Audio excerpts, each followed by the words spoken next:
What's it really like to have a seven-figure business? Hi, it's Ruth Kudzi, founder of Optimus Coach Academy and Ruth Kudzi Coaching Limited.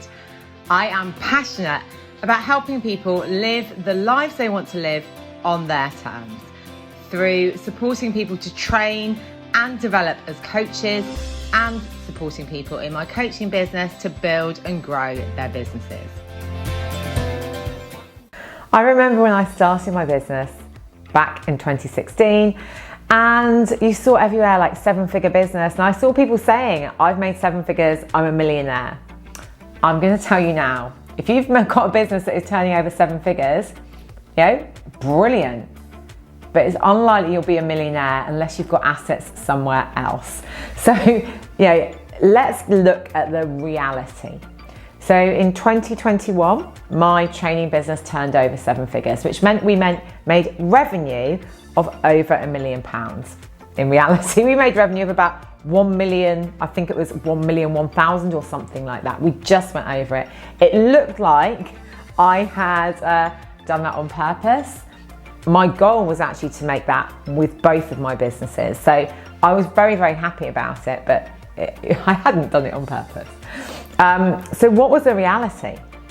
Well, the reality is when you're making that money, you need to always think about your net profit and your gross profit margin. So first of all, your gross profit margin. When you've paid off all your costs, what is that? And I think ours is between 20 and 30%, which is really good for a training business. But then you've got to pay your tax and you're down to your net profit margin there. And then you have to think about dividends or what you're going to reinvest. So even though there are big numbers, when you're breaking it down, you've got a lot of costs, and a training business has got a lot of costs. The trainers, for example. And I learned a lot in 2021 about business growth and also about costs and return on investment. So at the beginning of the year, we had lots of contractors, and actually it was a model that wasn't sustainable in terms of costs and finances. It was too expensive. It meant that our profit margin was really being squeezed. But equally, it wasn't a way that we could operate working in the UK because of legislation. Now, we didn't have to at that time change our model, but we wanted to make sure that we were compliant, and we also wanted to make sure that we were building for growth and sustainability. So within that, one of the realities of running a business of that size is having honest conversations. What you have to remember is that some people are going to perceive that because your business is making seven figures, you are making seven figures. And that is not the case. That is not the reality for the majority of people. And even, I see people saying they're making 100% profit. You have to pay tax, Two things in life that are certain, death and taxes. We had to make some decisions, and those decisions are not always popular. And you have to have those conversations with people, because some people are like, and what we make sure is we make sure that we're paying people very, very fairly. So for example, my directors, their salary is about 30% lower than my salary. So that's very unusual, but the reason that I did that is because I value them highly, and I'm taking a slightly bigger salary because I'm taking the risk. I have to make sure that everyone's paid each month. I have to make those decisions. They're on my head. But I also want to make sure that everyone in the business feels that they're fairly rewarded. And so, again, you have to, our bills every month, our wage bill is about £50,000. So I need to ensure that my business is generating more than that, and actually a bit more than that every month, in order to cover our costs. And it is. But that means that we have to be strategic. That means that we have to look at planning. That means we have to have contingency plans. And all of this stuff is never really talked about. It's not about one launch and you're rich. It's about actually, what is our recurring revenue? Where does that come from? What are the defaults on our payment plans? Because some people, and again, this is something that isn't talked about that much, we don't actually have a default problem per se. So our default level is very low, but we do have people that pay late, and we do have people that pay consistently late. So what does that mean? Well, that impacts our cash flow.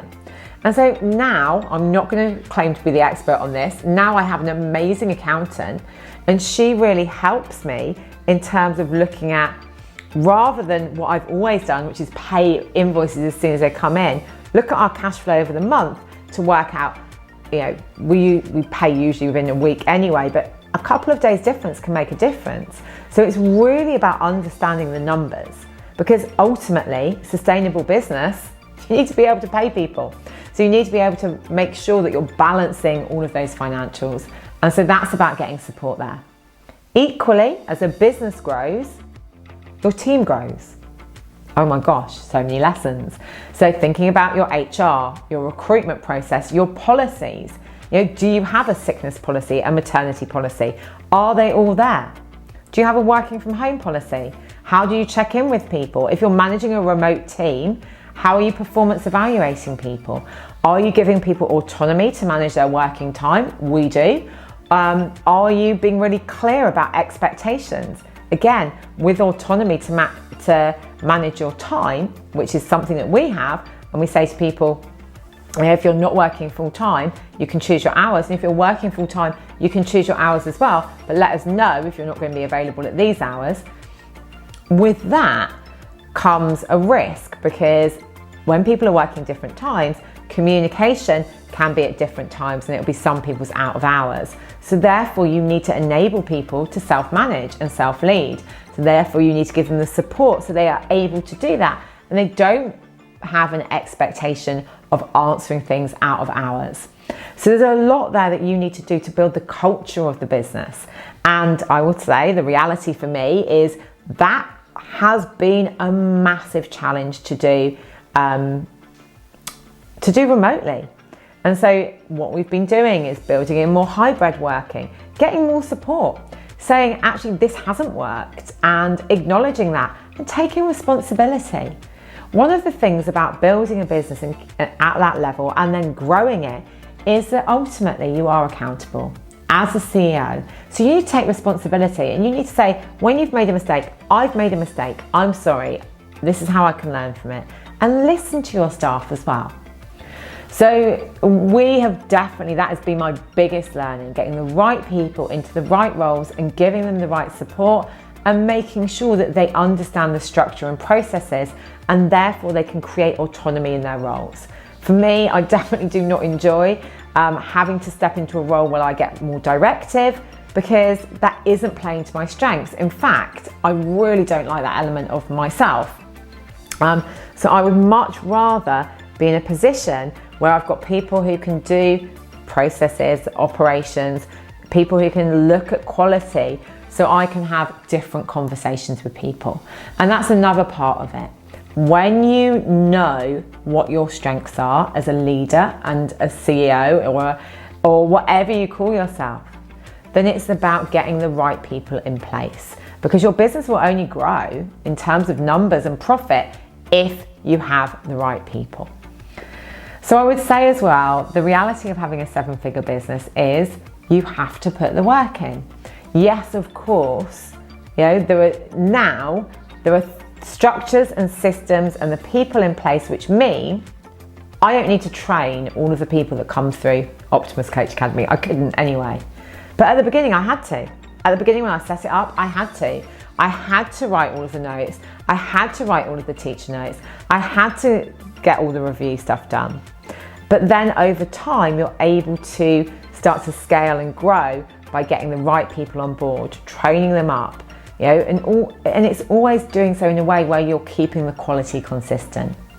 So for me, yes, you can step away, but you need to really be clear on where you can step away. And it's about creating that flex as well. So the reality is, I don't own an infinity pool. I'm trying to convince my husband to get a hot tub. I don't drive a Lamborghini.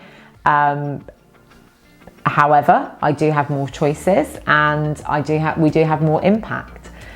And it's a great place to be. It feels like a big achievement. But for me, it's not really about that monetary figure. It's about how that translates to the impact that you're having. If you want to find out about how I mentor and coach people who want to grow their businesses, come and check me out over here. Thank you so much for watching. If you've enjoyed this video, I'd like you to like and subscribe. And remember to keep abreast of all of our new videos. Just ring that bell and you'll be notified when any new ones come out. And we'd love to hear feedback from you. So if you'd like to post beneath your biggest takeaway, and equally anything that you'd like to hear me talk about, we're always open to feedback.